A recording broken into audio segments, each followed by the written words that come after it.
many years from now, would you be willing to trade all the days from this day to that for one chance, just one chance, to come back here and tell our enemies that they may take our lives, but they'll never take our freedom?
To Anti-Tyranny News Radio here on UCY.tv. Thank you for joining me this evening.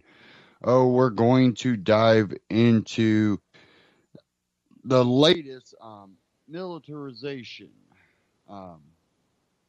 remilitarization of local law enforcement. We're also going to dive into North Korea and their recent missile launch.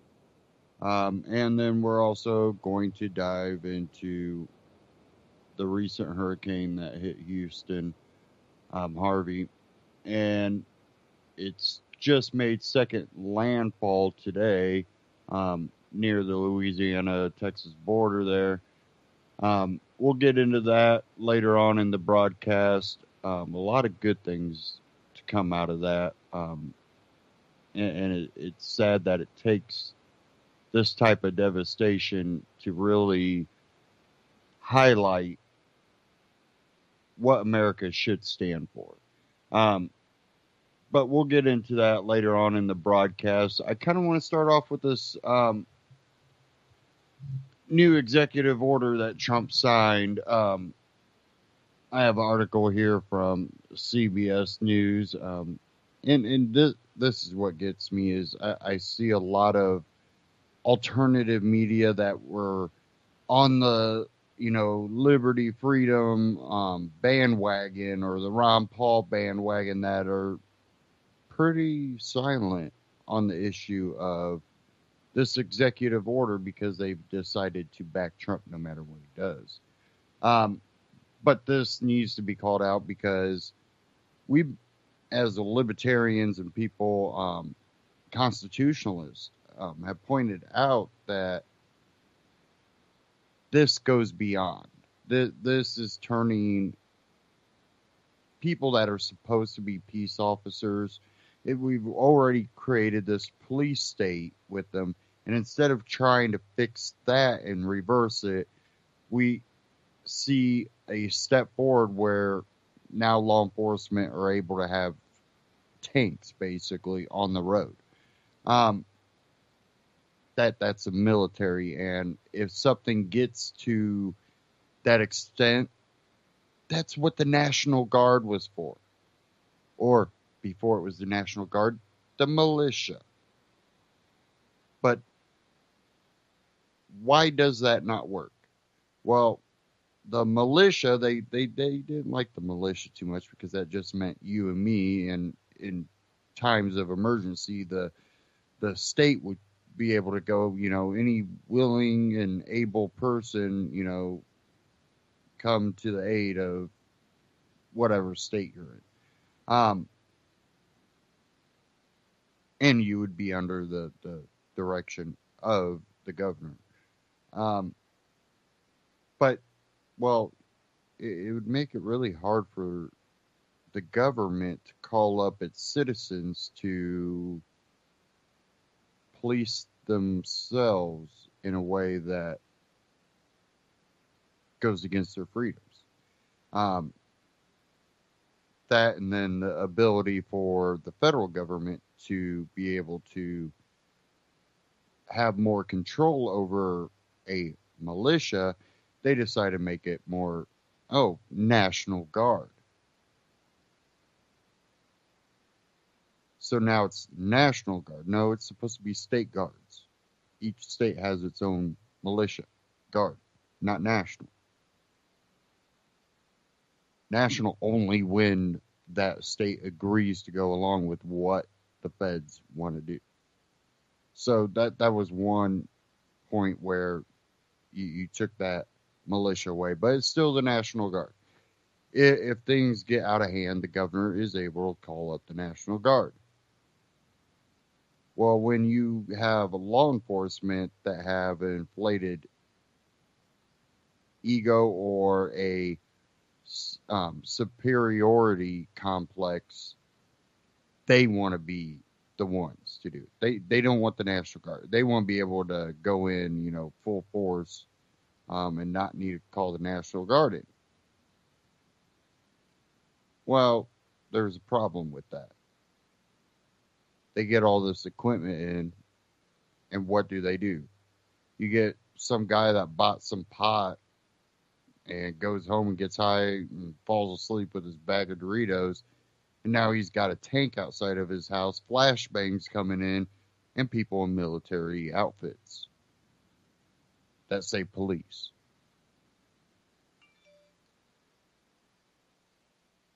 So, man, I've been getting news updates all day.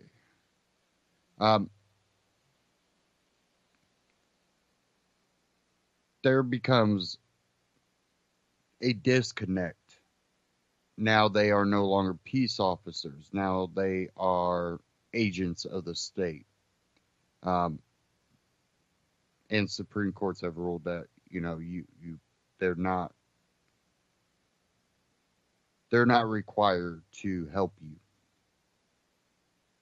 So then who are they there to help? The state. And one very small thing that Obama ever did that I could have agreed with was taking away the ability for law enforcement to just go buy or get free military gear. I understand, if they wanted to get bulletproof vests, okay. You want to get outfits for bombs in case there's a bomb, okay. Most of them already have assault rifles. Okay, you need new guns. Ammo. But there is no need for rocket launchers. Really, there's not much need for grenades even when it comes to flashbang grenades. They use these flashbangs like they're going out of style, like they're a firework. Like they're playing a prank on someone. Throw a firework. That they flashbang people. They don't need a flashbang. And we've also heard about the baby that flashbang went in the window. Oh, wrong house. Sorry.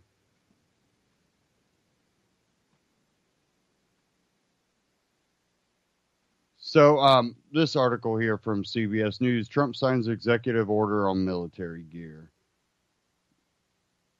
President Donald Trump has signed an executive order to restore the flow of surplus military gear to local police departments. The Obama administration severely limited the program 2 years ago amid a public outcry over how equipment was used during protests in Ferguson, Missouri, after the fatal police shooting of 18-year-old Michael Brown. But Attorney General Jeff Sessions says those restrictions went too far.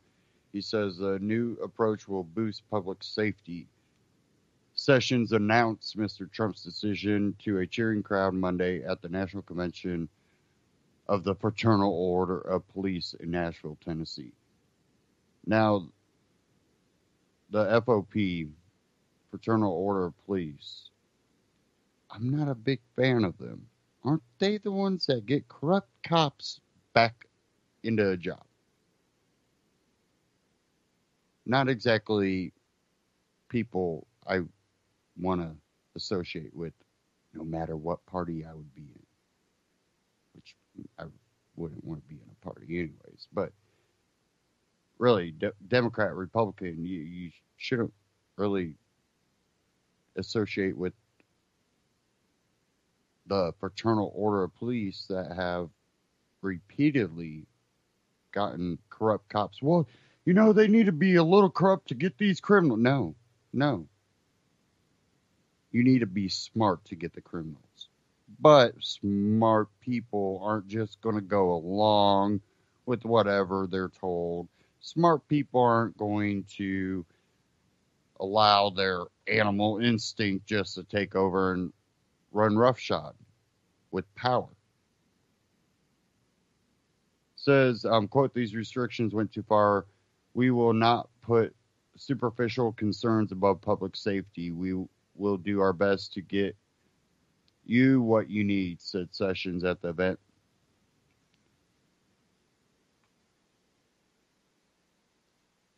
And for anybody that's wondering, that's called the 1033 program.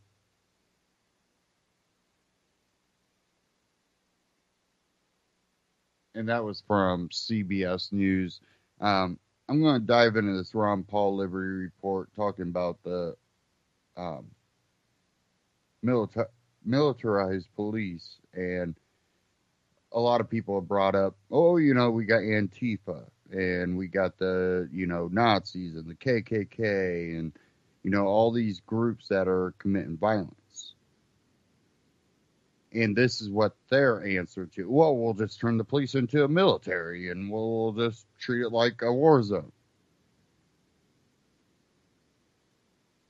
Well, if you notice, a lot of times that these they pop off in a major city or a school, university. They always pop off where people don't have the ability to defend themselves. Charlottesville, exception. But again, you had all the wrong sides there. And I still think it's fishy that, the guy that worked for Obama is the one that organized the so-called alt-right. That I think in itself is pretty telling. But let's go ahead and dive into this Ron Paul Liberty Report. I understand people concerned about Antifa, but don't ask the government to do it. We know what happens when that goes through. You end up having a government that has more power, and then guess what? Democrats will get in power again. You think all that military gear, when the Democrats are in power, is going to be there to protect the conservatives from Antifa or a radical arm of Black Lives Matter?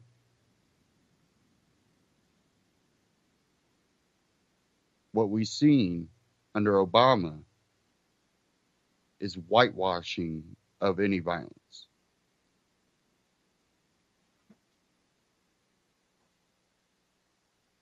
So I would really caution, just because you believe your side is in power now, it's not a good reason, because that may only last us 4 years.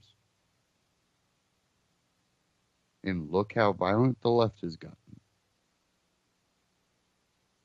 But here we go, Ron Paul Liberty Report.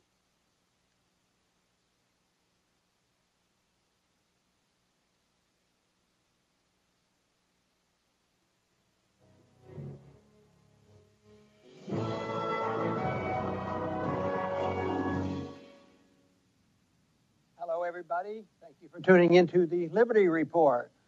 Today, with me, but not in studio, is Daniel McAdams, the co-host, but he is calling in by Skype from Dallas because of our hurricane, and we're still adjusting for that. Daniel, welcome to the program. Dr. Paul, how are you? We're doing well, and I imagine you'll be back in town soon because things have quieted down for our section of Texas, but of course it's worse in the eastern part of Texas, way over at Beaumont. So this has been some storm, to say the least. Anyway, we want to try to keep up the best we can with our programming, and today we wanted to talk a little bit about an executive order that came out in the midst of the hurricane on Monday, when the hurricane was roaring through here. And that was, not just news in Texas, it was national news. But Trump came up with an executive order that, on the surface, it sounded like he was repealing an executive order that Obama had said that, military weapons would no longer be given to a local police force. It was the militarization of police departments around the country. Turns out that might not be exactly so. It was a restriction on some weapons, but they were still getting a lot. But the new administration felt like, no, the police should have whatever they need, and they wanted to put the small restrictions that Obama had put on and remove them.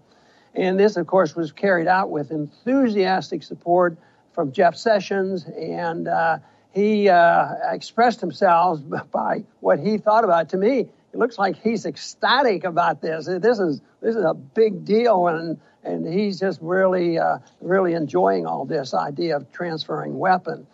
But, that invites a lot of questions about, is this a good idea? You could start off with the simple question, is this the proper way to support police departments under our Constitution? Was this ever an intent to have a police force that was, really being more controlled than ever by the federal government? I would say no, and it should end there, but that's not the case. It goes on and on. So people have accepted this notion, and there's been various reasons, and we'll go over some of those reasons. Everything from the drug war that has caused a lot of problems. Now we have the violence in the streets and the racial conflicts. They say, well, we have to have order. And for so much of what we do and what our government does, the best way they can justify is we want to make the people safe. We want to make sure the children are safe. And of course, we should protect our police officers, which is a justified assumption. You should do it. But the big problem is how do you do it? What's the best method?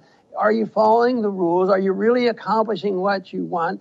Or will militarized police actually do more harm? Because we read and hear of so many stories where the police overreact. And maybe it's a psychological thing as much as anything. When you're well armed, maybe you're a little bit more aggressive in using these because they figure, if I bust into this house or someplace, there's so little they can do to us because we have all this power. So there's probably some malinvestment in that the money and the resources go in the wrong places. So these various things that changes when we militarize our police, especially by taking U.S. government military equipment and passing it out around the country. And right now, it seems like there's very little resistance to this, except for the few in the Congress and in the Senate that are speaking out against it. Yeah, Dr. Paul, you got it right, actually. I know this probably won't surprise many people who follow this, but this whole problem has its roots in the drug war. It started in about 1990, and the justification at the time was if these drug lords have got big military-style weapons, then by golly, our police officers have to have them too. So the vehicle for beginning the transfer was, and here's another shocker, it was the NDAA, National Defense Authorization Act of 1990, that enabled the transfer of weapons. At this point, it was just small arms from the military to the police to help them achieve parity with the drug lords and the big drug dealers. This went on for a while. There was a little reform in 1996, but as we know, reform usually means making it worse. So in 96, they passed another authorization, Section 1033, which had actually expanded it and allowed them to transfer not just weapons, but other equipment, tanks, rocket launchers, all these crazy things we've seen. So yes, it does have its roots in another failed federal government policy, the drug war. Right. And what's going on now that catches the attention of all Americans, it seems, and that has to do with these conflicts in the inner city. There for a while it was only terrorists coming from foreign countries, but finally people paid attention to the statistics that there were some people who fall into that very loosely defined category of terrorists, but they never came from foreign countries. Most of the time they came, from the United States. But now we have another problem, and that is the civil strife maybe leading to a civil war, for all we know, between the alt-right and the cultural Marxists. I mean, and this is very real, but it's not a reflection of the people of the United States. I just don't believe that this is spontaneous. Can you believe that could happen some other way? I think there's bad money behind it. I think it's orchestrated.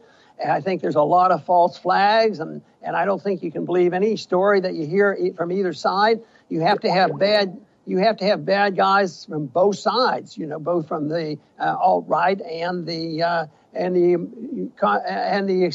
cultural Marxists. And I think that's what has happened. But the strife is there, and they'll say, well, we have to have weapons now. And this will further justify the American people to get more weapons out of the military, which I'm sure the military-industrial complex aren't going to complain. So I think that we have to wait and see what happens. So, but I think right now our Skype might be down, but I think Daniel will be back with us in just a minute. But I'm sure this problem that we have with a militarized police, it is an attitude. It's a psychological attitude that thinks that this is perfect, and it's an attitude that what is the government's role? And everybody wants to be safe, but our government and our Constitution was designed to give perfect safety and security. Yet we work on the assumption now that the federal government is going to protect us and make us safe, at our local level, as well as secure in a financial and area as well. And then we extend that to claiming that we can do this around the world. So it is a real mess, that we have to put up with. And I was just wondering whether Daniel is back with us right now. Yes, I am. I'm sorry we dropped the call, but I am back. Okay. And I heard most of what you said. But you mentioned the restrictions that Obama put on this program, I think a year or so ago, and those were laudable. But actually, they're relatively modest. The cops. There are some famous. I mean, just Google it. You'll find a number of stories. There are some small towns in Georgia where the police are coming in with rocket-propelled grenades and driving tanks through the street. This is like a boys with their toys kind of thing. But what Obama did was he restricted just a couple of things.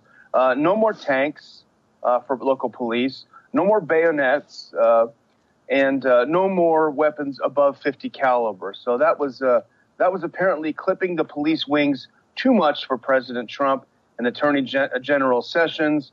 And so you got to get those tanks back in the hands of the police. Mm-hmm. But, in a way, this hints at being somewhat like asset forfeiture. The police can go out, and if they want equipment and money and financing it, they can go out and seize assets. And, of course, assets commit the crime, and the people don't. And if the people aren't guilty of a crime, that's irrelevant. So they end up with equipment, and they end up with more than they should have. Now, they don't have to pay for these weapons that they get from the military. The taxpayer pays indirectly, creating more problems for themselves. But to me, it's a form of economic malinvestment because there gets to be some financing through asset forfeiture, which is stealing, as well as transferring from the federal government into a local program that shouldn't exist. And all of a sudden, you have a police force that is designed to and almost encouraged to be more aggressive than it has to be. And then you compound it with all the airs of government, why we have inner city turmoil, whether it's an economic policy or a drug war or these other things, then they justify, well, we have to do it. And if you don't go along with this, then you guys don't want to protect the people. And that's been used for a long time. It's safety that everybody has to have. And that was the story we heard, Daniel, as you recall, when after 9/11, that people were calling Ron has to support this, the encroachment of our civil liberties, the Patriot Act, because we want to be safe. And we should be able to give up a little bit of our liberties to be safe. It's part of that attitude But of course, they need to be reminded now and then that you have neither once you accept that principle. It really is a win-win for the state, this program, because on one hand, the local police get lots of free stuff. There's nobody, I think, on earth who doesn't love free stuff. If you can get it, you want it. If you got a tank, you want 2 tanks. It's just a natural inclination. And as you point out, for the military, for the Defense Department, it's a big win because they can recycle out a lot of their old equipment that is probably still pretty doggone good and get some shiny new equipment. And it's a big win for the military-industrial complex because they continue manufacturing new weapons. So it's a big win-win for the state when it comes to finance, but it's a big lose-lose when it comes to our civil liberties. Yes, and I think the problems that we automatically think of the inner cities being reflective about our economic policies as well as the drug war is one thing. But if you look on the other side of it, what would it be like if you didn't have the police to take care of us and keep us safe? Well, maybe you would have a lot of private property protection.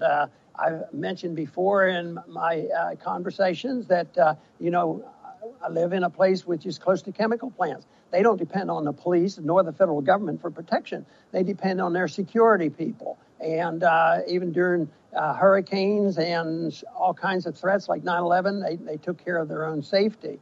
And how about community? Communities which are protected by themselves and they're gated community. Oh, well, only the rich will be taken care of. Well, you don't have to be rich to have an organization, a community agreement. And you don't have to be rich and defend yourself when you talk about the area where you have the least amount of police. It's probably one of the safest places to be is in the rural areas. They're not safe because there's a policeman.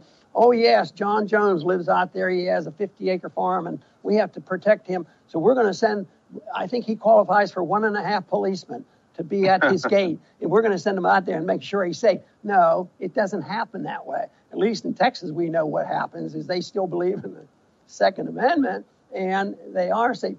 People have given up that you can't be safe any other way, and that's why they just roll over and say whatever they need. But even with that said, I think you probably saw, Daniel, there were a few groups, civil libertarian groups, that came out on our side of this, just looking at it on civil libertarians.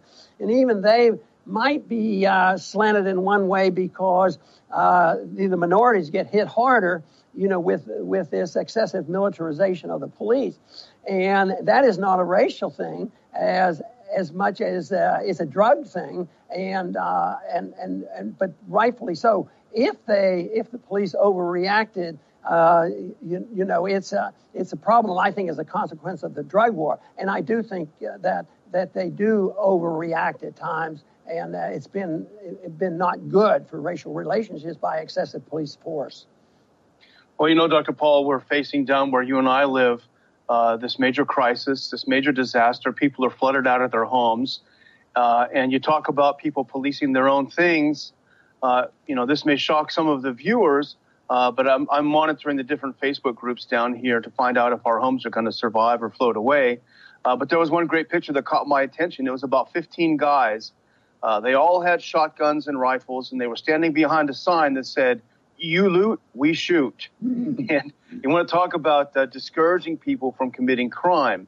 But I do have to wonder about the psychological aspect of Trump's my phone is going off, of Trump's announcement on Monday. In the midst of this crisis, everyone is justifiably feeling good about the heroic efforts that are made by law enforcement and other first responders. They're just doing a tremendous job. They're in the water. They're rescuing people. And it's almost like he's trying to piggyback off of that to put in something else that's completely unrelated and sort of, using and abusing people's feelings of goodwill right now. Yes, but I think in many ways what we're seeing happening with the police is part of a personality or a character trait of Trump and his administration. He has a lot of generals, a lot of military people involved. And it's not, let's build a strong military force for our defense. Right now, we read about one of the biggest, most vicious type of nuclear weapon is being developed, and we've tested it. And I get to thinking, why do we need a bigger, more lethal nuclear weapon? Well, it's those North Koreans. They may someday, do what the Iraqis threatened to do. And of course, it goes on. So there is a military mentality with this administration more than regular, more than normal. And this is why I think it spills over into the local police force, and it's an attitude. And of course, my theme that I've talked about for so long is that the economic turmoil that's coming due to our economic system, as well as the failure of our foreign policy, is that we're going to have more crises like this, and there's going to be continuation of the National Defense Authorization Act of arresting Americans without civil liberties. We're going to have the Patriot Act, and it's constant, lose all our privacy. So that's really the big war that's going on. But I think the weaponry is symbolic of it because, the more turmoil there is and the more challenge there is to the government, the more the government cracks down on us. And just look at it. We're having a program soon in September about whistleblowers. That is what governments can't stand, really. That, the most dangerous man there is to a government is the person that tells the truth. And, of course, we want to honor and further understand, the whistleblowers that will come and tell us and try to put the big picture together. And this issue of militarizing the police, I think, is part of that big picture, but it's probably just a small picture of the direction of our country. Yeah, Jason Ditz, writing in the American Conservative, made a very good point, which is the enthusiastic embrace of this program by President Trump. He sends a message to police that it's not only okay to get these weapons, but also it kind of encourages them to use them. It gives an imprimatur, is how Jason put it. But there is, Dr. Paul, as in many things, there is a bit of a silver lining, and it comes from someone you may have heard of, a senator from Kentucky. Has reintroduced legislation that would ban the transfer from the military to our civilian police forces of all offensive weapons. They would be able to still transfer body armor and helmets and things of this nature, but no more tanks and RPGs, et cetera, et cetera. So apparently he has put this bill in. I'm not sure if there's a House companion to it, but there are a lot of good folks in the House, I'm sure, who would be happy to do it. So there is something that we can do to fight back, which is to look at these bills and read them and embrace them and talk to other folks about them. Yes, and I think that's what we always should do, is look for the positive side of it. And the positive side is that there's a lot of people who are looking for the truth and the information of what we can do about it. And for me, it's ideological, and ideas have consequences. And the ideas of liberty and non-aggression and non-intervention really answers the problems that we have. But people have to accept the notion that you have to have self-reliance and take care of yourself. If you accept those responsibilities, it can work into a pretty good society, even with the problems, because the nature of most human beings is gracious. That is, they will help their neighbors. And even though there was some looting in this recent hurricane, there was a lot of good people out there helping them. People came from other states to help. So I think there's the goodness of people out there, too. It just seems like the special interests just love to stamp that out, and mock, about, oh, yes, if you don't want to go to war, you're a weakling and you don't care, that sort of thing. But no, I think I think there's a lot of people out there, and, of course, those are the people we're trying to reach and try to get information that is valuable and always seeking the truth of the matter. Daniel, do you have a closing comment or a quick goodbye? Well, my quick closing is I hope to get back to Lake Jackson soon. I am now looking at maps, looking for a road that I can drive back, praying that our houses are okay. And I want to thank you, Dr. Paul, for sticking around and watching out for things for us down there in Lake Jackson. And very good. And I want to thank our viewing audience today for joining in. And it's a little disappointing that the programs aren't as smooth as they have been, but we're going to be back in order. But the important thing is we hope we get a message out that's worth listening to. Thank you very much for tuning in. Come back soon to the Ron Paul Liberty Report.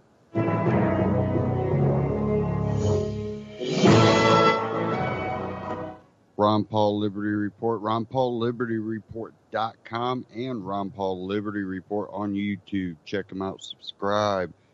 Now, whenever you look at anything that the government does, you always have to understand there's going to be multiple angles. People are in it for their own self-interest, whether it be the military-industrial complex, congressmen. They all have their own angle, not always good. And Ron Paul brought up one thing about, you know, because of this North Korea threat, this they use that as justification for, coming up with this new nuclear technology and all this. Oh, we have to be able to keep up with a lot of it's BS. I forget how many nukes we have, but the ability for us to deliver nuclear war across the world is, I'm not, I don't think anybody questions that. But this could also relate to Trump signing this executive order. One thing with Trump is you can tell that he has all this admiration for the generals and stuff. Well, being someone that grew up researching a lot of historical, war artifacts, articles, and documentaries, talking to people that were in wars. My grandpa was in World War II. I look at it and I see with these programs and all this, I see that there's a military connection to it. And, Trump has all this admiration for all these generals, but these generals are not the generals that, you read about in a history book that they had, a moral sensibility about them, but also that military mindset. You hear a lot of stories from World War One, World War II, of some of the worst conditions, the worst social construct. Somehow humanity would come out. But in later wars and from then on, it seems to have diminished.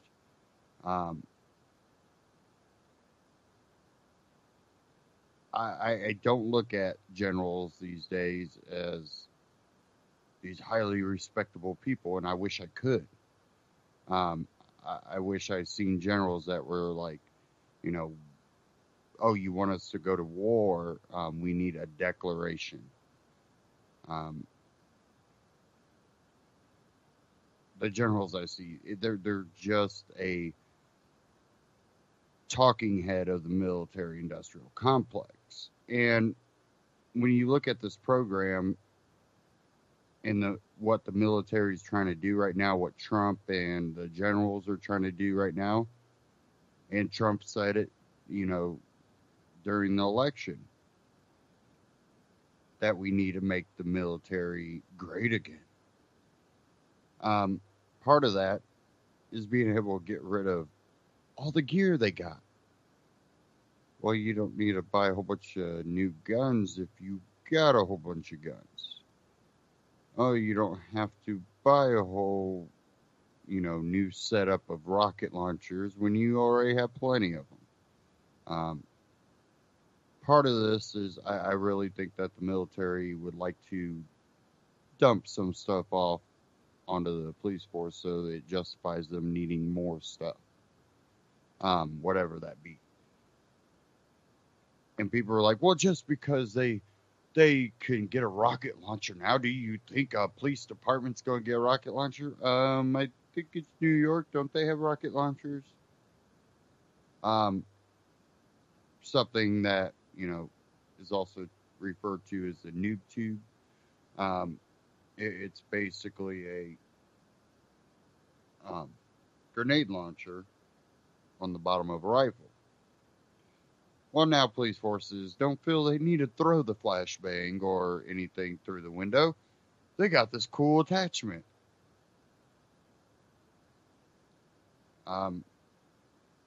One thing that was brought up in that Ron Paul Liberty report is boys with their toys. And that's how they act when they have these. When they get all this equipment, they act like boys with their toys.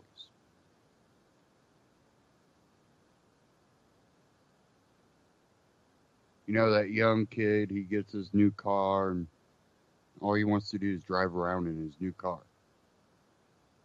When they get their new tank, all they want to do is drive around in their new tank. Shoot, I would want to, if I was able to just, oh, look, I got a new tank. Hey, let me ride around in it.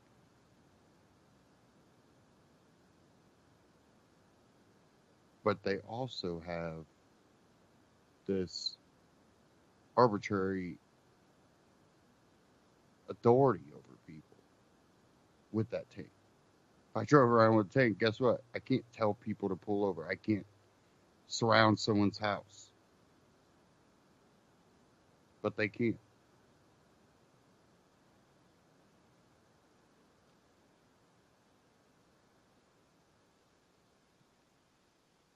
But again, I think this is that fanboy attitude that Trump seems to have for the military. And coming from a military family that have roots here in America all the way back to the Revolutionary War,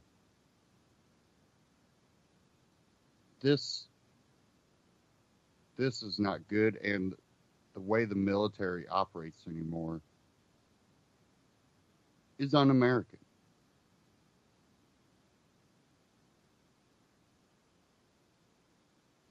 But anymore, if you look at the youth coming out of high school compared to 50 years ago, their IQs are a lot lower. They don't have any critical thinking because they don't have enough knowledge to critically think anything. They're the most vulnerable. And then you tell them you'll pay for their college.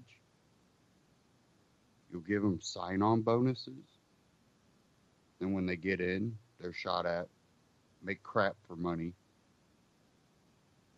And again, you have kids leading kids on the battlefield.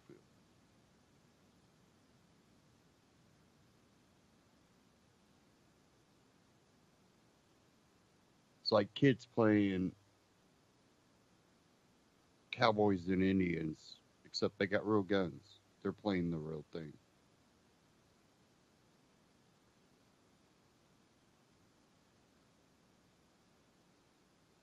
Now, before we get into North Korea and then Harvey, I do want to get into one thing that kind of relates to a lot of what's going on with the protest, which I think are very organized protests, and what they're trying to accomplish and what the left has definitely been trying to accomplish. I'm not going to play this whole clip. This is from Stefan Molyneux. But I do urge people to go watch the whole thing, or you can just listen to it. Stefan Molyneux. But it's titled, They Want to Shut Down, or Why They Want to Shut Down Free Speech. So here we go.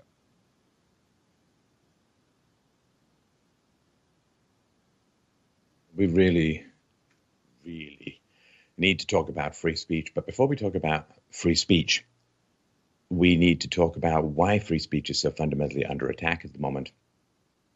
And that is because of exploitation. Exploitation. Now, exploitation can be direct or indirect. It can be using force or fraud to deliberately take resources from people. It can be a predatory state. It can be predatory taxation. Or it can be destroying people's self-esteem to the point where they feel dependent upon your approval as a boss, as a manager, as a capitalist, and rendering them unemployable due to destroyed personalities. There is a lot of different kinds of exploitation in the world. We're going to focus on those forms of exploitation that directly contribute to the undermining of the greatest gift the world has to offer a society, the only way a society can stay free: free speech. Now, free speech at the moment is under attack by the left. There wasn't this, let's destroy statues, let's hit people with bike locks, let's deplatform people. That's a term I'm going to use a bit. Deplatforming is when you shut down someone's platform for speaking. Of course, with the internet, it's places like YouTube or Facebook or other places like that. You shut down someone's platform for making an argument rather than rebutting the argument. Or you try to dox someone. Or you try to find their employer and tell terrible tales about them to their employer. And you attempt to shut down their capacity to have a platform upon which to speak, or from which to speak, rather than rebutting their arguments. This happens, of course, across the web. It also happens in speeches. You know, when you blow whistles, when you pull fire alarms, when you scream so people can't hear, when you make all of these horrible interruptions and obfuscations of someone's words rather than rebutting their argument. This kind of stuff was not happening when Obama was in power. People weren't being deplatformed who were on the left. There weren't statues being torn down. There wasn't all of this stuff going on. So right now, the threat to free speech is coming from the left. In history, at times, it's come from the right. Right now, the pendulum is on the left. And this is a real shame. It's a real shame, particularly with the right as it stands right now. Because looking at the left and looking at the right, there's so much that is agreed upon. There's so much that is agreed upon. The left have this caricature of the right, that the right is somehow defending or likes the system that is, and the system that is has something to do with the free market, which it doesn't. There's so much that the left and the right agree on. It is really tragic. It is what has been described in academia, the fights are so vicious because the stakes are so small, or what Freud referred to as the narcissism of small differences. So, yeah, the right, they hate the banks too. They hate the Federal Reserve. They hate government control of fiat currency by an ostensibly private corporation called the Federal Reserve, which has about as much to do with the federal government as Federal Express. The right hates terrible education. They hate vote buying. They hate national debts and deficits. They hate the disintegration of neighborhoods, of the family, of local support systems. There's so much that the left and the right agree on. But the left has been fed this caricature of the right. And the right is somehow conservatism means to defend the current system. No. The current, by definition, conservatism means looking deep into history for what you want to keep. If it's something new, you can't conserve it according to conservatism because it's new. So they're looking further back in time to a more free society, to a society where more progress was being made in the healing of social ills. The progress that has been made has been recently flat or negative in terms of closing any kind of gap between the rich and the poor, helping the poor out of poverty, helping blacks out of poverty, helping Hispanics out of poverty. All of that progress, which was occurring in the post-Second World War period, has been arrested or has declined. So there's so much that the left and the right, and by the right, I don't mean the Republican Party. You know, I mean, Trump was elected to take on the Republican Party as much as he was to take on whatever other group he talked about. So this is the great tragedy, that there's so much that the left and the right agree on that it takes a lot of propaganda to get the left to hate the right. Now, one of the things that's told to the left is that exploitation is a class thing. You can't exploit if you're poor. You can't exploit. You have to be rich to exploit. Like you have to have power to be racist. Like it's a way of excluding and excusing any negative behavior from the poor. But exploitation, in reality, is not a class thing. It's not a class thing. There are a lot of people who exploit the workers. And workers are not just the poor. There are workers who are productive at every economic level. It's not just the poor. Lots of people exploit those who produce more than they consume within society. There are certainly those in the upper classes who exploit the workers. You got the banksters, the military industrial complex, politicians, media moguls, and so on. But there's more than that. There is exploitation that comes from the poor. The idea that the light and dark sides of human nature, the angels and the devils on our shoulder, the idea that evil is only confined to a particular group of people and everyone else is an angel, is deranged. You understand? I mean, the dividing line between good and evil in the human heart goes all the way across cultures and genders and races and classes and nations and religions, you name it. We all have the capacity. Milgram experiments showed this very clearly. The Milgram experiments, where there was a guy in a lab coat who told people to shock someone into learning something by applying more and more electrical shocks. It was all sort of made up, but they didn't know that. The participants, vast majority of people, will turn it up to a sign clearly labeled, danger can kill someone, if they're told. So it is not a class thing. Exploitation can occur among the rich, among the middle class, and among the poor.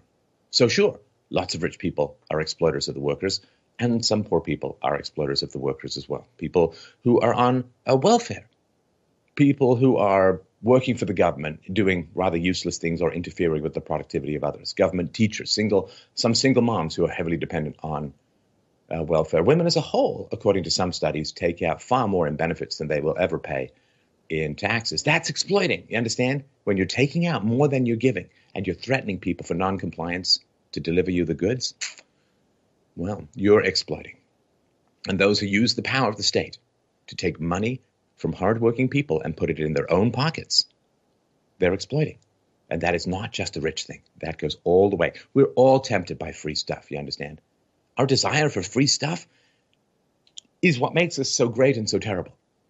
Because we want free stuff, we don't want to walk across town to have a conversation, so we'll work really hard to have phones and cell phones and Skype and whatever, right? So we don't want to get up and change the channel, so we'll have remote control. We're lazy, so we work very hard, so we get to work less. And our laziness is the root of our technological genius as a species, but it is also the root of exploitation. We want stuff for nothing. We want stuff for nothing. And the group that as young leftists in particular, the group that you've had most exposure to in terms of exploitation are sometimes single moms and teachers, particularly female teachers, since most teachers are female these days, particularly for the young, and academics. Academics are extraordinarily exploitive of the working classes. We'll get to that. We'll get back to that. So the question you always have to ask when there's a big new movement is why now? Civil War statues stood for over 100 years. Free speech was not under this kind of assault under Obama or Bush or Clinton. People on there. I used to go and give speeches. No riots. So why now? Why now? Why is this happening now? Well, it's happening now, and you may not be aware of why the heat is being turned up under you and why you are being filled with anger and hatred, right? I mean, it's really, really important. There are cowards out there who don't want to go and get their free stuff themselves. They don't want to expose themselves for the parasites that they are. So what they do is they find impressionable young men and women, particularly men, and they fill them full of hatred against those who the parasites feel may interfere with their free stuff. And then they send them out there as shock troops to make sure that free stuff keeps coming. So there's a reason why things have been turned up right now. Two things have happened. Number one, governments around the world, particularly in the United States, they're running out of money. The governments are running out of money, and we have a free market guy who's not particularly beholden to special interests in the White House. And that is a very, very powerful thing that has happened. Government is running out of money, and there's a guy who likes the free market who's in the White House who's not bought off by special interest groups. Now, the goal, given how many people are dependent upon the state, given how many unfunded liabilities, like well north of $150 trillion, unfunded liabilities of the U.S., given how many people are dependent on the state.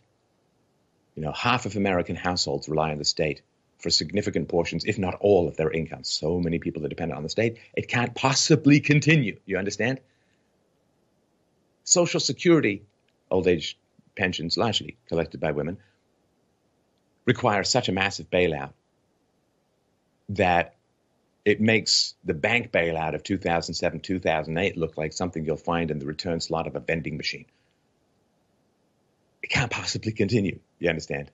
And there's a panic about the not able to continueness of this god-awful system that we've all inherited from the, thanks boomers, from our elders. System can't continue. The system cannot continue. So there's going to be a panic for the remaining resources. You know, everyone can get along when you all have enough food for the winter, right? You're in some northern climate, Middle Ages, everyone gets along when there's enough food for the winter. When it's January and you can't get any food until April, but you only have enough food until February, that's when conflict escalates. So the only solution to all of this dependence is to allow the free market to operate, to create jobs, to create opportunities, to raise wages to the point where we can begin to detach people from their dependence on the state and move them back from being exploiters and parasites into being productive. And listen, there are lots of people who really, really, really want that. There are lots of people who are desperate to leave their dependence upon the state, to go out into the market and to be productive human citizens. We love free stuff, like people love winning the lottery, and then their lives turn to crap. We love free stuff. Oh, I got a lot of unemployment insurance. I got welfare. I got SNAP. I got disability benefits. And then there are some people who are legitimately disabled and all, but a lot of them aren't.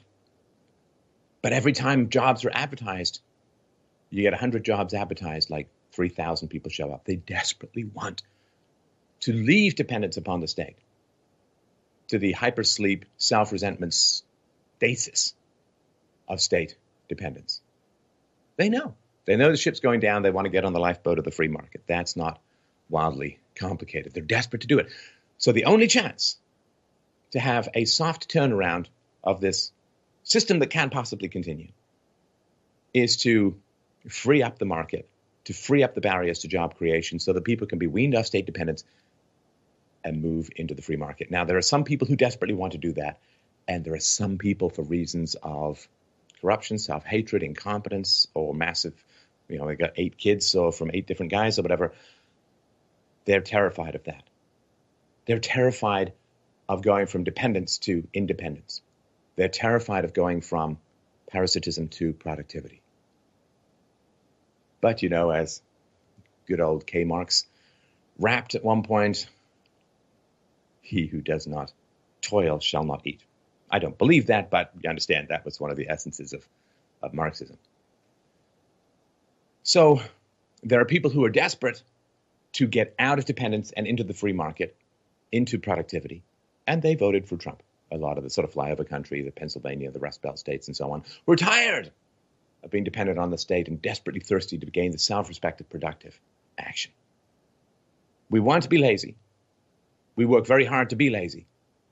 And when we're lazy, we decay. So this is one of the great paradoxes of life. That's the only chance we have. The money's going to run out unless we can transition people away from dependence on the state and into productivity. Now, where is the major resistance coming from? From moving from dependence to independence? Well, arguably, I don't know if this is for sure, it's just a thought I've had. Let me know what you think. Well, the banksters, they're smart people. They are well-educated, high IQ, real-world work experience. They've got resources and savings. So I think they can transition relatively well. Relatively well. If you end fiat currency, end the Fed, all the good necessary stuff that needs for a real free market. If you don't have a free market in money, you don't have a free market in anything. Everything else is just nonsense, right? It's like saying, there was a free market under Stalin because there was a black market. It's like, nope, no, there wasn't. So if you end the Fed or you end the military-industrial complex or diminish imperialism, which is another thing that the left and the right really agree on, is 750 plus military bases overseas, endless foreign wars, endless foreign aid, endless interference, endless control or attempted control over other countries' politics and culture and economy. The left and the right both hate that. Trump was elected to get out of globalism, to get out of foreign wars, to get out of the 100,000 bombs that Obama dropped largely on Muslim countries over his 8-year reign. Come on, we agree so much. So those at the top of the economic ladder can transition relatively well, not perfectly, not necessarily totally easily. But there is, and the poor who are relatively independent in terms of, they don't have a bunch of kids and so on, they can transition relatively well. And people have written about this, and you probably know some people like this who are like, I spent 2 years on welfare, I got so depressed, and then I got a job, I'm like, now I'm happy to get out of bed in the morning, and we all understand. We all know that we must consume in order to survive, and if we consume without producing, then somebody else has to be forced to produce for us. And that is a basic reality. And we know this. This is a conscience. We all know this deep down. That if you're not earning your daily bread, somebody else has to. Now, some of this can be fine. Like if you're home, you've got kids, and you're home, and you're raising those kids, you're producing wonderful things, producing human beings, producing the next generation, producing the continuation of the species, the whole point of dragging ourselves out of the primordial ooze for the last couple of billion years. So, but somebody has to give you the resources, both for you and your kids. Kids are a liability. When the welfare state turns them into an asset, well, everything goes completely haywire. So sometimes you are consuming without producing in the moment, and your husband will provide for you the resources for you to be home and raise the kids. That's wonderful. But if you're a single mom on welfare, then you are consuming, and your children are consuming, and other people have to be forced to give you money, pay your taxes for the welfare state, or go to jail. Gun in the room. Once there's a gun in the room, ethics goes out the window, other than to condemn the fact that there's a gun in the room. So single moms, not all, there are some hardworking single moms who make it, but nonetheless, their kids suffer without access to a father or father figure. But single moms, if you're on the left and you're young and you have this tendency towards aggression, towards violence, towards screaming down, shutting down other people's free speech, maybe it's your mom. Now, this is something that is hard for a lot of people to grasp. Let me explain something to you, because I hate the fact that men throughout history, but it seems more and more now, men are expendable tools for others to get resources. I mean, we've been expendable tools in war. The ruling elites have thrown us into the fires of war like a spiteful child with a hated lead soldier. We've melted and burned and died by the hundreds of millions. And I hate this disposability of men. And here's a way to understand this if you've been raised in this kind of environment. So let's say you have a car. Do you care about your car as an end in itself, or do you care about your car as a means to an end? In other words, do you care about your car sitting in the driveway looking pretty, or do you care about your car as a way of getting you somewhere? Do you care about your car more, or do you care about your destination more? Now, other than a few Seinfeld-Leno car freaks, most of us care about the destination more than the car. Car stops working, you junk it, you get another car. If you can't get a car, and I didn't grow up with a car, I didn't get a car until I was in my 30s. If you don't have a car or can't get a car, you take a bus, you bike, you walk, you hitchhike, whatever. Because the goal is your destination. The transportation is a means to an end. You understand? So, pro tip from evolutionary biology. Mothers care more about resources than men, than husbands, than fathers, or, in your case, than sons. This is not to say there's anything wrong with this. This is not to say there's anything bad about this. It's just evolutionary biology.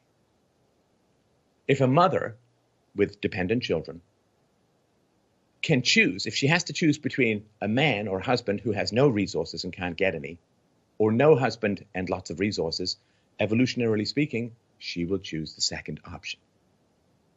The good intentions of her husband will not put food in her children's mouths.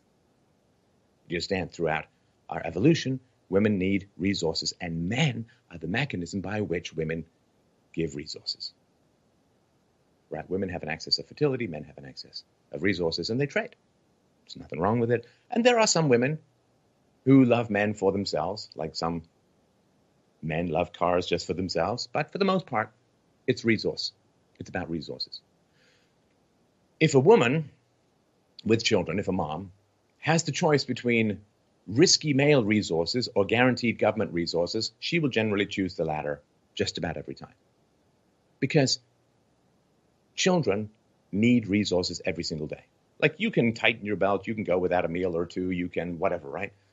But you can't do that to your kids. They need it. They need the food. They need the resources. And it's heartbreaking if you don't have them.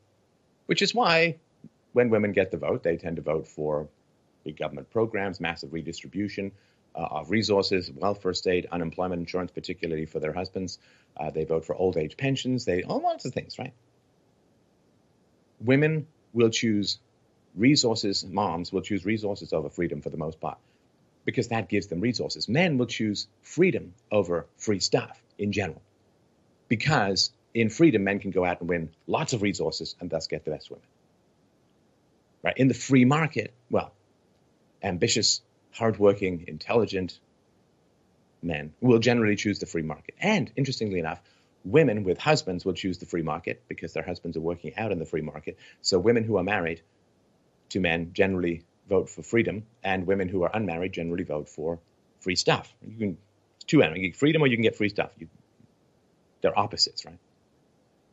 So men are how moms get resources for their kids. So women who can't attract or keep a quality resource intense man, they vote for resources from the state. What that means is they will now raise sons who must defend the state, because the state is the source of their resources. So if you're on the left, particularly the radical left, my guess is you grew up without a father. So did I. Now, like me, see, if you grow up without a father, if you have a single mom, not a widow. Widow is the father died, and a single mom is by choice. Like, either didn't get married, didn't stay with the man, or got divorced. Some degree of choice. If you grew up in a single mom household, you also didn't just see your own father, you just didn't see fathers at all. Because when you grew up in a single mom household, you kind of fall down. It's like throwing a rock into the Mariana Trench, the ocean, right? It goes down. You end up down at the bottom level, the rent control, the ghettos, the trashy neighborhoods, the dirty neighborhoods, the gross neighborhoods. I remember we moved into a new place once, and we were supposed to go over. The neighbors were like, hey, come on over, get to know us, right? It turns out that we couldn't, because the man discharged a gun into his wall, and so the dinner party was off. Not very Downton Abbey, but certainly a slice of history. That was instructive to me. You fall down into this underworld. So around me, there really weren't many fathers at all. Now, I at least grew up like I went to boarding school where it was all male. I know we had a female music teacher. And we were segregated by gender. So at least I had some male role models when I was younger. But for the most part these days, you grew up without a father, you grew up without even seeing fathers, and there are very few male teachers around. Like in some districts, only 25% of the schools have no primary school male teachers at all. 9 in 10 primary school teachers of kids are female. And if you have a female teacher, for the most part, statistically, you have to suffer under anti-male bias. The studies are legion and clear. Female teachers mark down boys and mark up girls. Female in-group preference is a very powerful thing. Boy, you wouldn't want any male in-group preference now, because apparently that's just being a fascist Nazi skinhead. But women can have all the in-group preference they want, and it's, sugar and spice and all things nice. No in-group preference, puppy dog tails. So you suffered under this anti-male bias from your female teachers in general. And it's both boys and girls do better under male teachers. They respond better, they work harder. And little boys, they're fully aware of this anti-male bias, the sneer, the curl of the lip, the constant irritation at their activity and curiosity and restlessness. Let's drug them rather than fix the system. This is how. And of course, anti-male bias is generally overlooked. If it was anti-black bias or anti-female bias, everyone would go nuts. But because it's anti-male bias, anti-boy bias from female teachers. See, I told you were disposable. You understand? Stop being disposable. So when you grow up without a father figure, you also have less testosterone. We all understand. You say, oh, well, women need mentors. Women need examples. We need to show all the women who were involved in computing so women know that girls know they can get into computing. When it's funny because we say that girls need all of these mentors and these examples. But apparently boys don't need fathers or male teachers at all. See? Disposable. You're the livestock for the vain and the greedy. So you grow up without a father as a boy, a lot of times you don't have an identity, so you live for approval. You live for approval. You're desperate for approval because you grew up with conditional love. Now, sometimes if you grow up without an identity, without a masculine identity, and you live for largely female approval, you will beat and maim, attack, scream down just to get approval, but you don't have to. That's how it's supposed to work. If you give babies unconditional love, which is what babies deserve, they then grow into children you can truly love. They grow into brave, courageous, intelligent, interesting, curious, empathetic, wonderful children that you can actually love. Unconditional love is a seed. It grows the crop of conditional love. You can't eat the seed usually. You can't eat the crop. If you didn't get unconditional love as a child, as a toddler, as a baby, you grow up with a desperate need for approval. And when you have a desperate need for approval, you're very easy to exploit. I hate to put it so bluntly, but you need to hear it. When you don't get loved properly as a child, you grow up with a desperate need for approval. Survival is approval, and approval is survival. Which means you have a big giant button that people can push to get you to do what they want. You can be exploited very deeply, very powerfully if you grow up without love, respect. Two groups that often are not seen when it comes to exploitation. We talked about the single moms. Let's talk about the academics. This may be your first male influence if you've sailed through the estrogen surf of government education when you're younger. Academics prey upon the working class. They prey upon the poor. They get $150,000, $175,000 a year for working a couple of hours a week. They get months and months off in the summer. They get sabbaticals.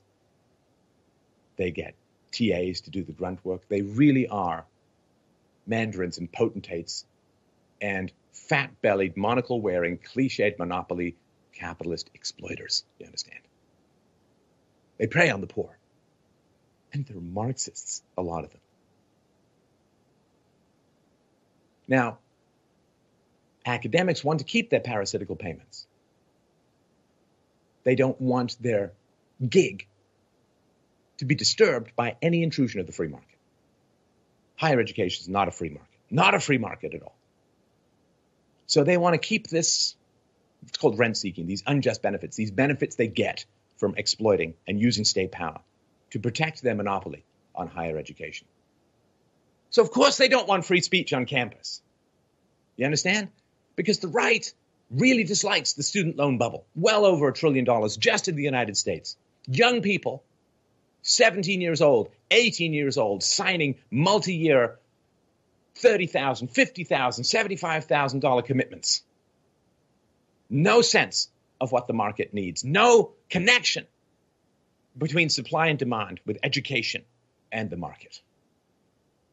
Young people who've received very little economic, professional, or value-based or free market education from their crappy government schools sign these documents and are told, you got to go to college, you got to go to college, you got to go to college. Why?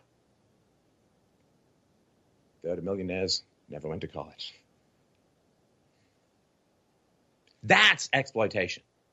Sign this document, kid, so I can get my sabbatical in Jamaica. I can go to a conference in Hawaii. You sign this document, kid, Get in debt for $50,000, $75,000, kid. Because we academics need our feeding trough and our control.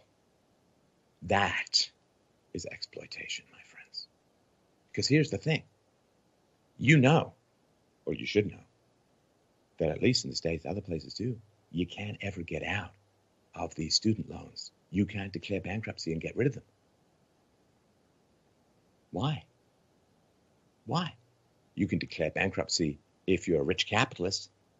Can't declare bankruptcy if you signed a document at the age of 17 or 18.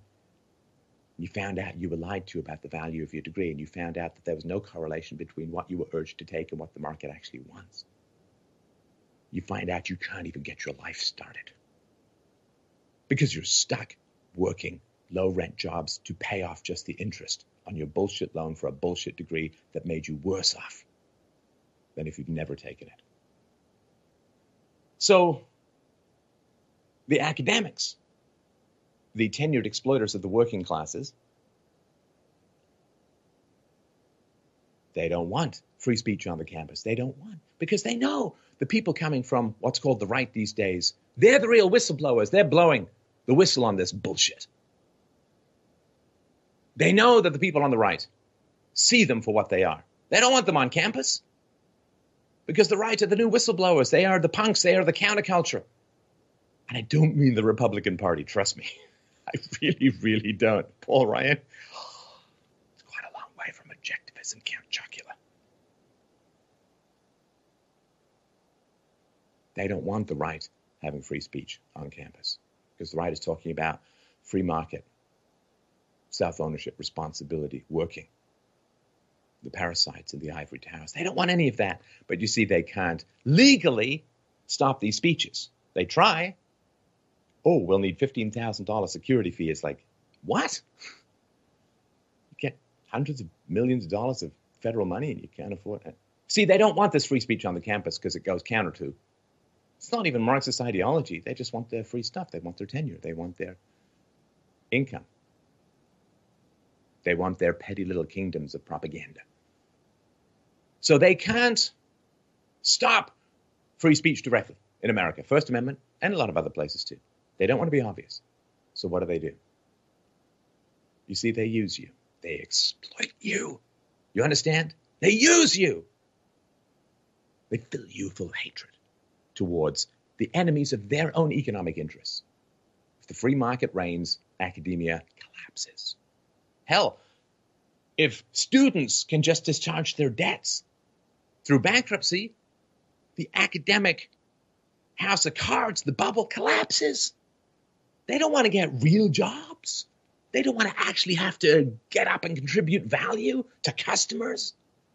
No, they want the government to pay for people and lie to people, to bring them into the classroom, to keep them in their cheap-ass exploited gravy. So what do? They fill you full of hatred at the right. They're Nazis. They're evil. They're racist. They're terrible people. Vicious, horrible, fascists. And that way, you go out and you defend the exploiters. You understand? You're being used to protect the unjustly acquired wealth and privilege and status of others. You hated, as did all just people, you hated the bailout. Taxpayers should not be forced to pay for the bad decisions of the banksters. I agree. Taxpayers are being used to protect the wealth of the powerful. They're being exploited. But that's happening to you as well. You are being used to protect the economic interests of the academic parasites. I'm not saying everyone in academia is a parasite. I understand, right?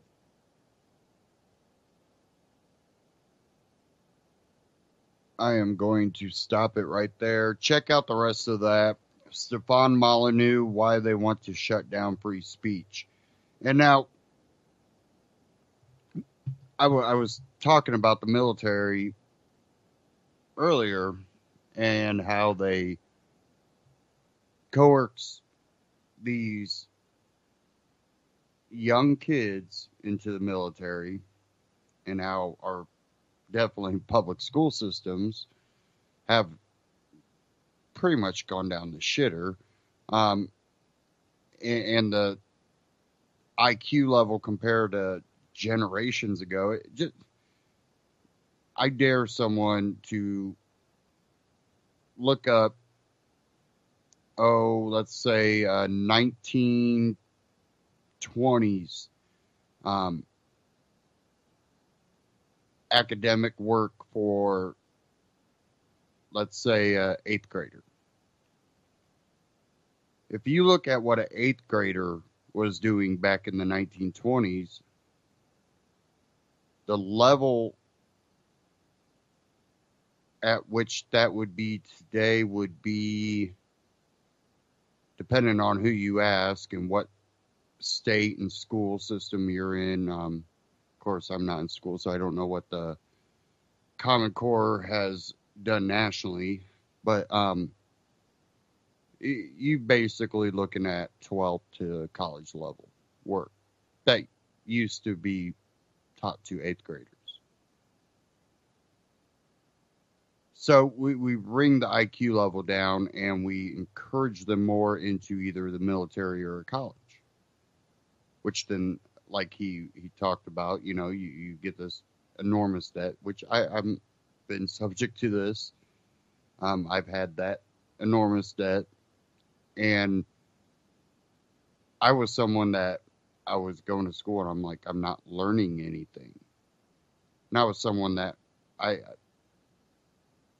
was never a great student or nothing, because I self-taught myself. I researched things. They thought because I wasn't doing my homework, well, he might have a learning disability. When they tested me, I ended up testing 2 grade levels ahead of myself. So I looked at it and I'm like, that I'm wasting money. I'm getting in all this debt and I'm not learning anything. And I end up dropping out. One of my best friends finished. We both hold the same exact position at the exact same factory.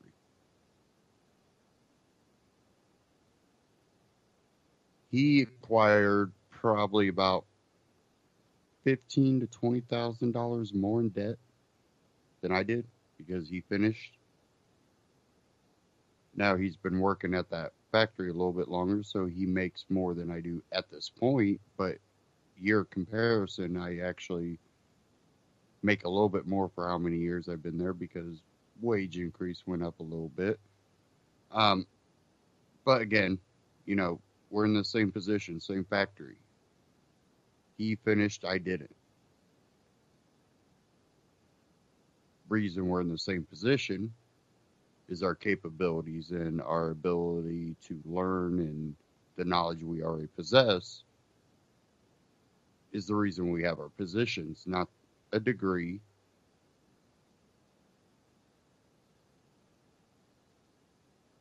And there's people that have worked under me that have business degrees, went to a 2-year college, worked under me.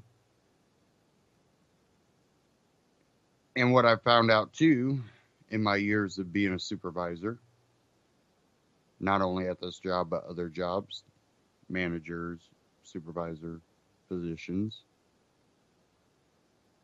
I tend to fire more college graduates than I do high school graduates. Ones that just graduated high school, went out and worked, or maybe even had a kid and started working. They understand responsibility. Now, I know a lot older people than myself that went to college and they learned responsibility in college. They had a lot. Apparently, it's not the same college that we went to. Definitely, what I went to, but more importantly, if you're in your 40s or 50s or 60s, the college you knew doesn't exist. because what I've experienced has been college kids that really have no actual knowledge, no work experience, because, well, now they just give loans out like they're nothing, and, well, you can basically live on your school loans.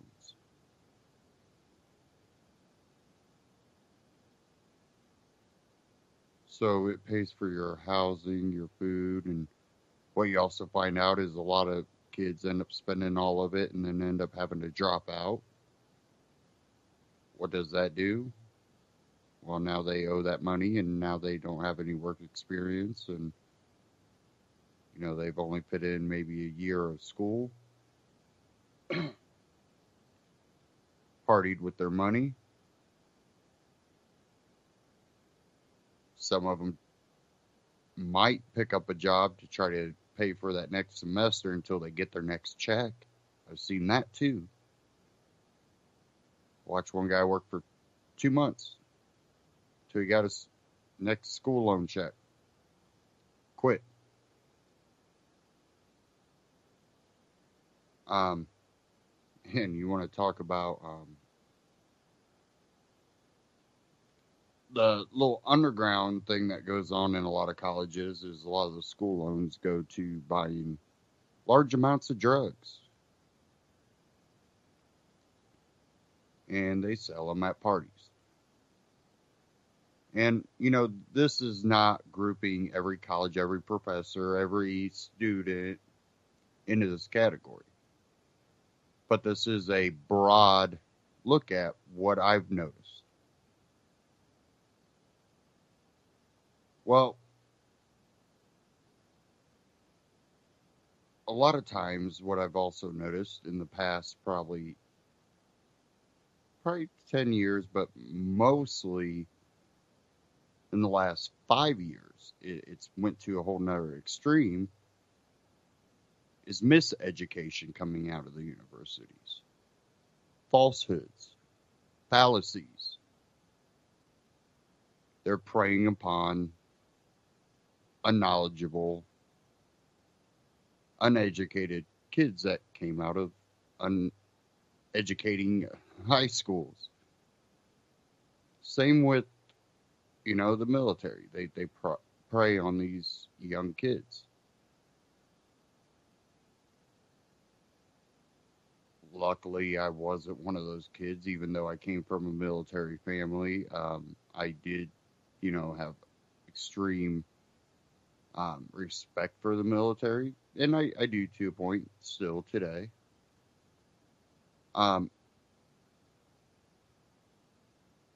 But again, I was self-taught, and I ever since I was a little kid, I absorbed as much information as I could, and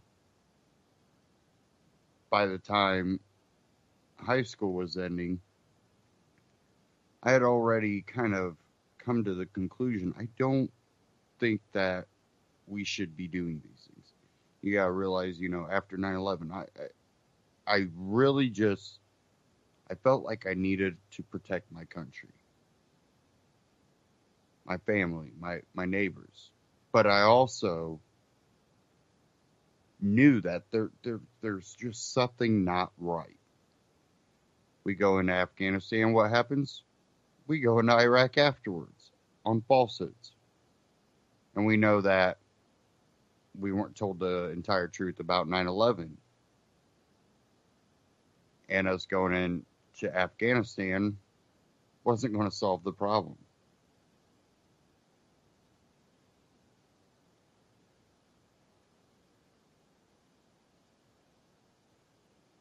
But when it comes to the colleges, they are being manipulated. College kids are being manipulated.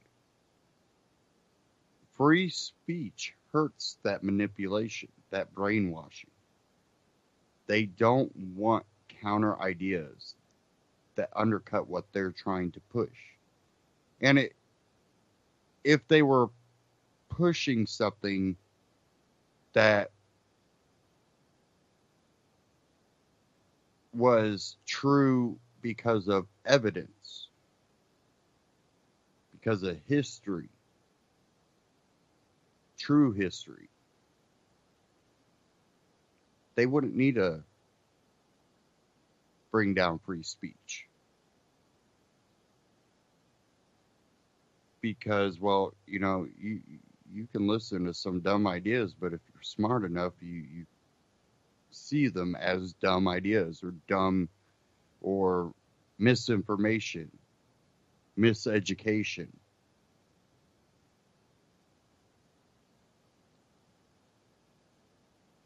You wouldn't need to shut down free speech, but they want to shut down conservative views because it goes against what they're teaching. They want to shut down science when it doesn't agree with what they want to push.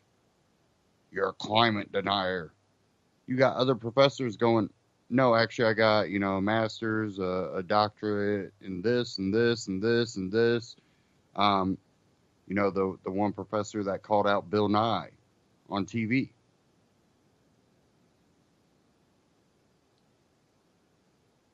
But look what they're pushing. They're pushing an actor that pretends to be a scientist.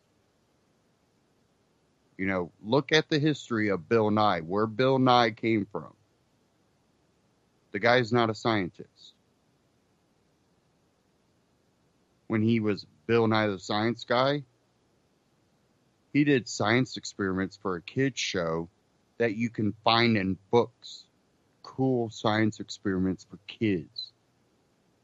Maybe not that exact title, but, they got books out there that you can find about anything that he did.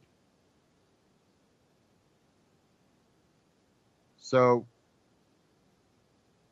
when you actually look at who and what they push, it's based on an agenda, not truth. So free speech kind of counteracts that.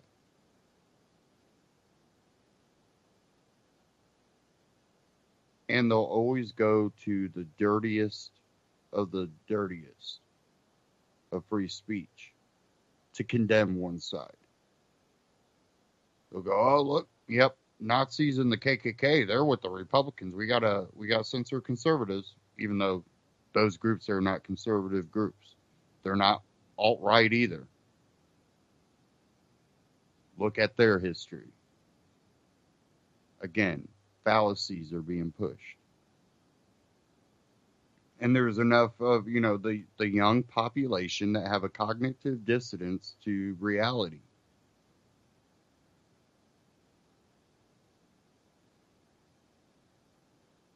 And, I grew up, right when, you had punk, you had heavy metal, you had more gothic type, stuff going on. And, we dyed our hair or whatever, looked crazy. And then we grew up. The way that I dressed in high school is the way now I see full-grown adults dress. People in their 20s, their 30s. Dressing like I did when I was 14, 15.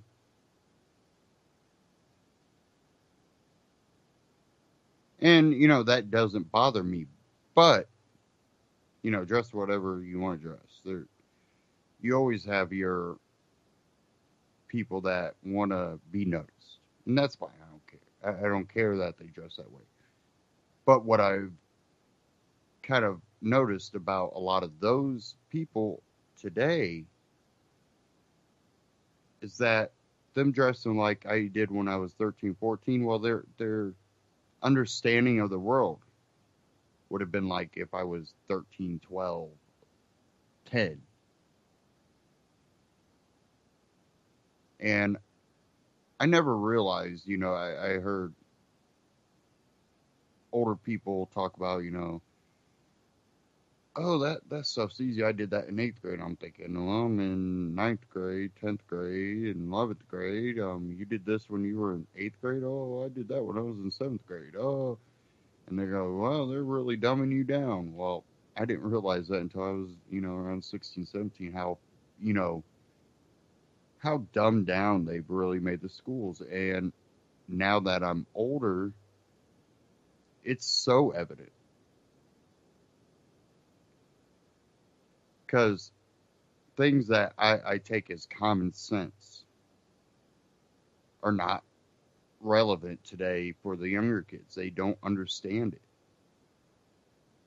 And, for years I've been talking about it, and other people have brought up, the dumbing down of America.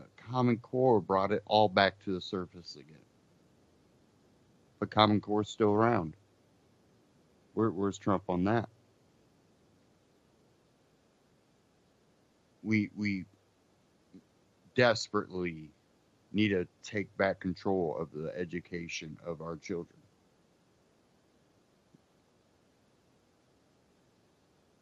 You had 13-year-olds, 14-year-olds, 15-year-olds that were educated enough to be county clerks. Look through American history.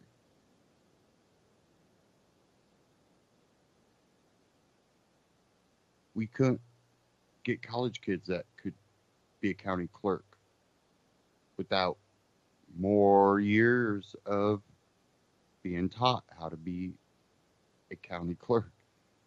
It's kind of sad. You shouldn't be able to go through that many years of college and still have to be trained to do a job. That's what the college was supposed to be. It's like, well, you should have just came straight from high school here and we would have taught you how to do all this. But no, you had to spend, 40, 50, 70, 100,000 on all the school and then come here and have to be trained. Now, I still think, a lot of it, I wouldn't want a surgeon that I don't know has had the proper training.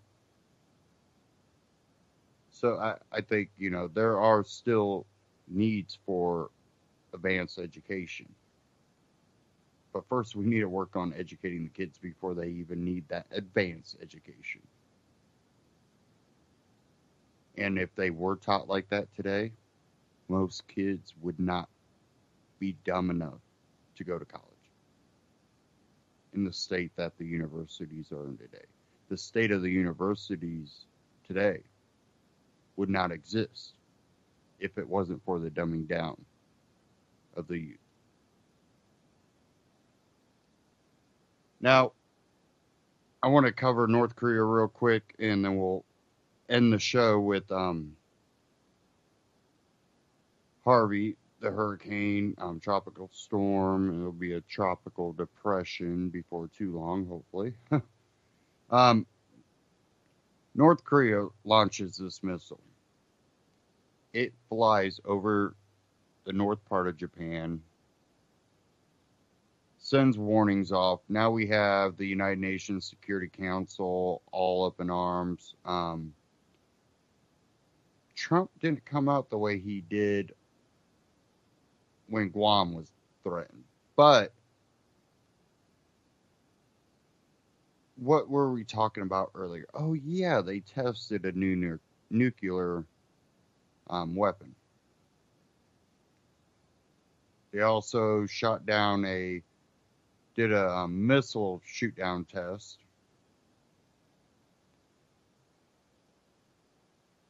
Do I think this is going anywhere? I think that really depends on North Korea. But I think there's something more about this. There's a lot of uncertainty about North Korea. And by being able to launch that missile as far as they did, I think they're saying this is just, a little preview of our abilities. I think they're trying to put themselves in a position to say, hey, we can actually reach that far. And hey, yeah, we actually do got nukes, whether they do or not, on these ballistic warheads. Now, we'll stop launching these things. We'll stop,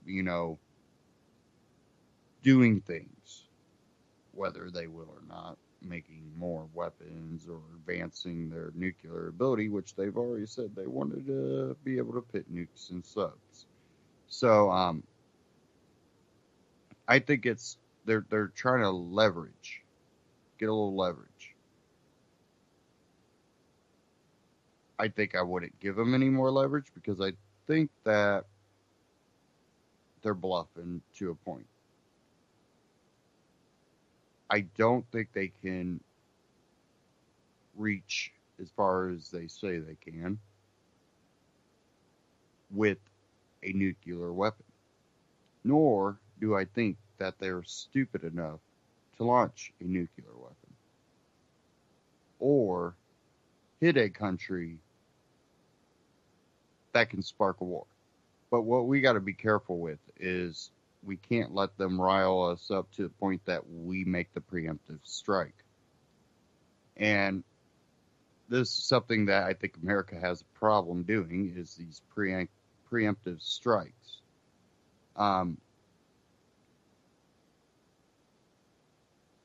Whoever does the preemptive strike automatically loses China's support in the region. China has already said that whoever starts it will stand on the other side. I think that was a warning to America. Don't try to come in here and just bully countries over on this side of the world around. It's not going to happen.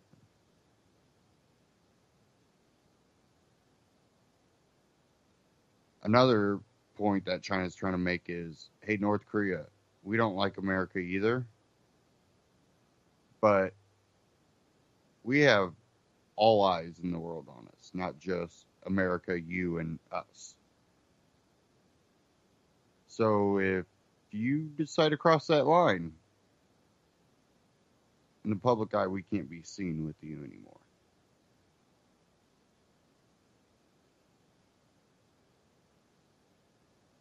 Now, will China be able to actually outmuscle the North Koreans and the Americans? Well, China's little input there actually be enough to keep both sides from doing that preemptive strike? And where does that put China in the world? That their words were able to stop two countries. One that's a radical, cut off nation, and the other one that's a radical empire.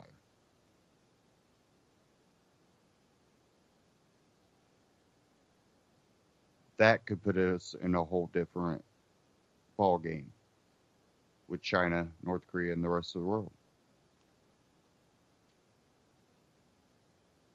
That could make Japan go, you know what?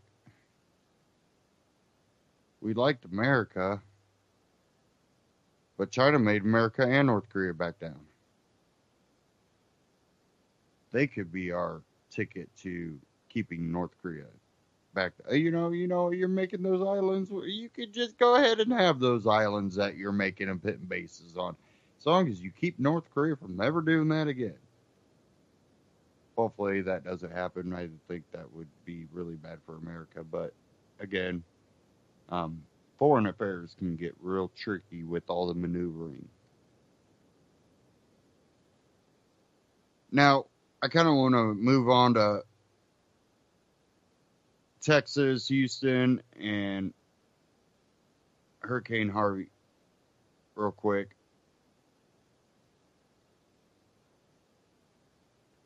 I think when libertarians talk about a free market, when libertarians talk about, a free society, how people can police themselves, how communities can help themselves out.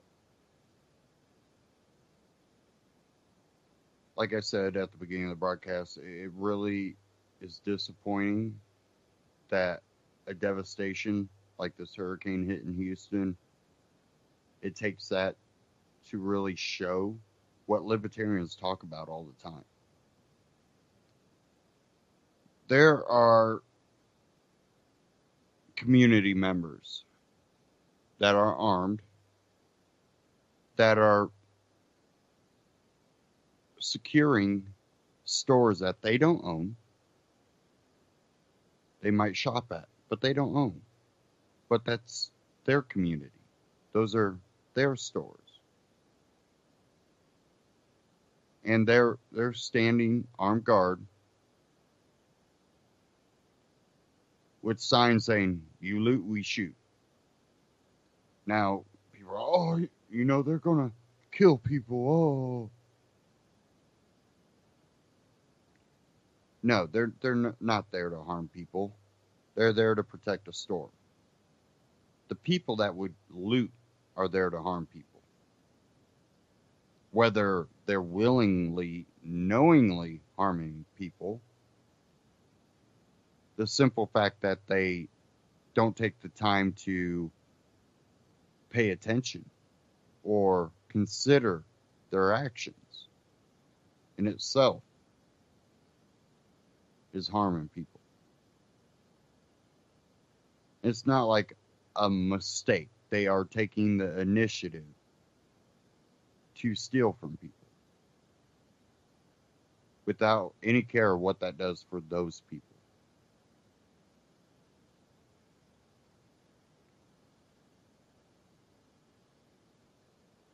But the community members have stepped up. I think last time I checked, we were around, I want to say 3,500 that the government has rescued. 3,000 or 4,000. It might be up to 5,000 now. People that have been rescued by government agencies. To put that in perspective, I know of 3 truck drivers and I think it was 1 or 2 boats that between them, as of this morning, them themselves have rescued over 1,000 people. Now think of all the other private groups or individuals out there rescuing people.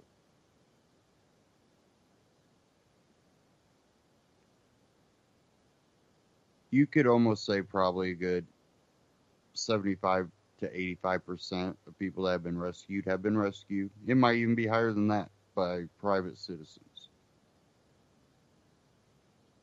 Now, did FEMA come in with all these clothes and, you know, all the items people need?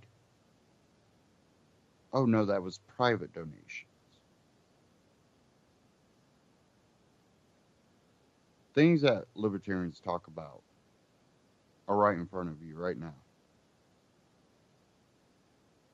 But again, once this devastation is all over, people are going to go back to fighting about what government should take from one person and give it to the other. Or how government should,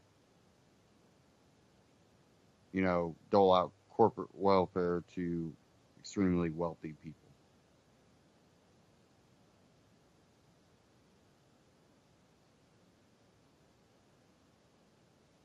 But everything you need to know about how society should work is happening right now. And now we have talk out there now about price gouging. And I have a moral and ideological view on this.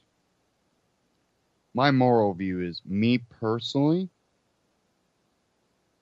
being the owner of myself, my mind, my, my beliefs, and how I want to carry myself. If I owned a store and this hit, I'm taking all the water for free down to, help people.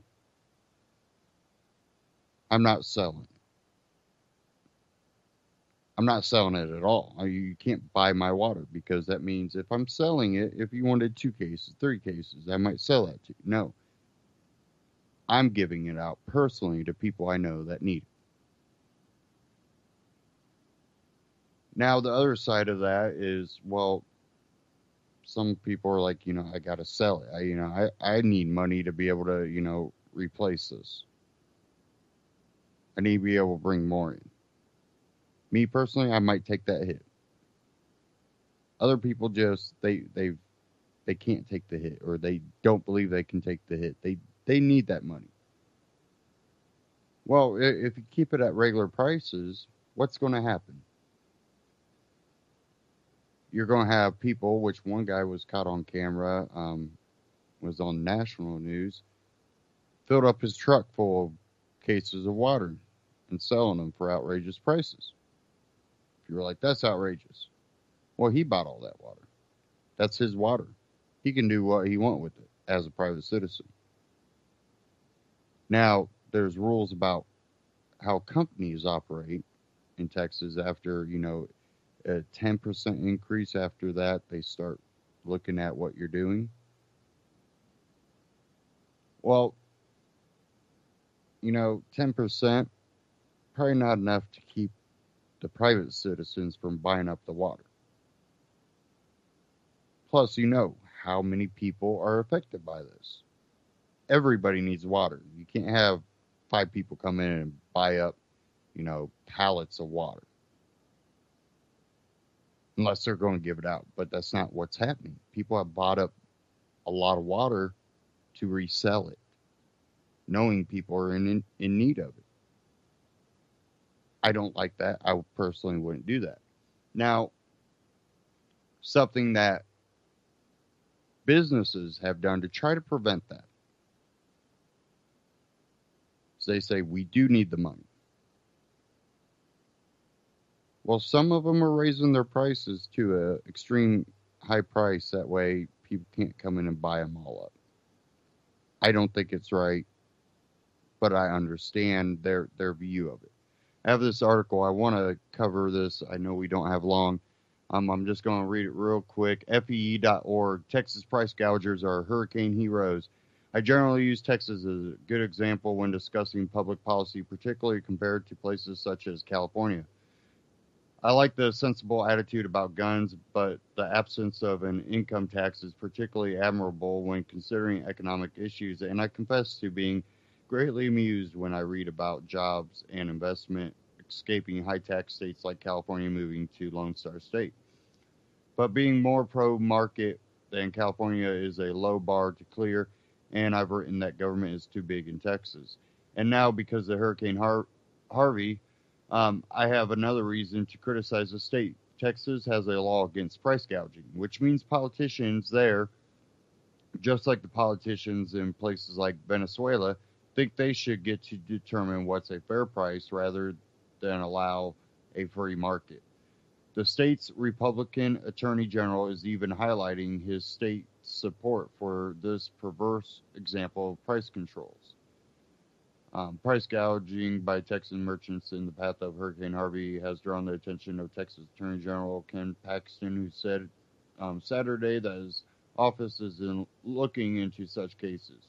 We will be dealing with those people as we find them, he said. Paxton is right about Texas law, but he is threatening to enforce a terrible policy. To help explain why Texas law is bad and why the Attorney General is misguided, there's a video, John Stossel, on so-called price gouging. It's discussing that Mississippi arrested John. The guy should have received a medal for putting his money at risk to serve others. To argument Stossel's analysis, here's a video from Learn Liberty that explains why politicians shouldn't interfere with the price system. And here's a Walter Williams discussing the role of windfall profits and high returns, encouraging the reallocation of resources in ways that benefit consumers. The bottom line on this issue is that buyers understandably want low prices, particularly in emergency situations, but that makes no economic sense. However, since buyers generally outnumber sellers, politicians will always have an incentive to demagogue on the issue. And you can watch all those clips and read that article, fee.org, and that one is titled Texas Price Gougers or Hurricane Heroes. And I urge you to go watch these videos, read the rest of that article. But again, in situations like that, a lot of times it becomes extremely hard to get items in. It becomes expensive to get items in. And at the same time, you have some of the major oil refineries, the train switch that services almost all of the southern states is there in Houston, and one of the major ports is in Houston. So the gas is going up. Items can't flow normally. All this increases what it's going to cost for people to get items into there. When you look at business, building supplies, water, gas, they got to get that stuff back in there. You want more gas at the gas station so you can keep the boats rescuing people? Guess what? Gas prices are going up because they just shut down the refineries. So there's a lot of arguments to it. Me personally, I'm giving the water away. I might not give all my items away, of course not. But I'm going to give essentials. Bread, water, lunch meat. Maybe not bags of chips. Not going to get the Doritos for free. You're not going to get the Hershey's bar for free, but you will get the water. You will get some bread and some meat. Maybe some fresh produce I have. It's going to go bad anyways. Let's get it out there. But, in all this, it don't matter about the price gougers because enough people are giving and donate and all that stuff. I think Americans will make sure other Americans are okay in this. And I think the proof is already there.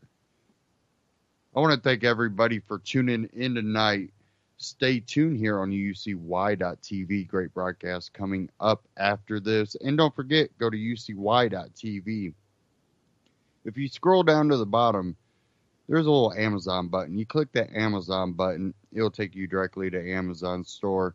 And you can shop Amazon through UCY.tv, get the same great prices, same great shipping rate. And at the same time, UCY gets a little kickback to help cover operating costs. And that's essential to keep this operation up and going. And, great items at Amazon for great prices. And also, prepping. I hope people down in Houston prepped. My Patriot Supply, if you go to antityrannynews.com/mypatriot, that'll take you straight to My Patriot Supply, where you can find great prepping gear for natural disasters like this hurricane that hit. And I hope people had some. But go there, and again, same great prices, same great shipping rate at My Patriot Supply. And we get a little kickback to help cover our operating costs on our end. Again, antityrannynews.com/mypatriot. And don't forget, UCY.tv. Scroll down, click the Amazon button, or you can donate. Hit the support button. Thank you all for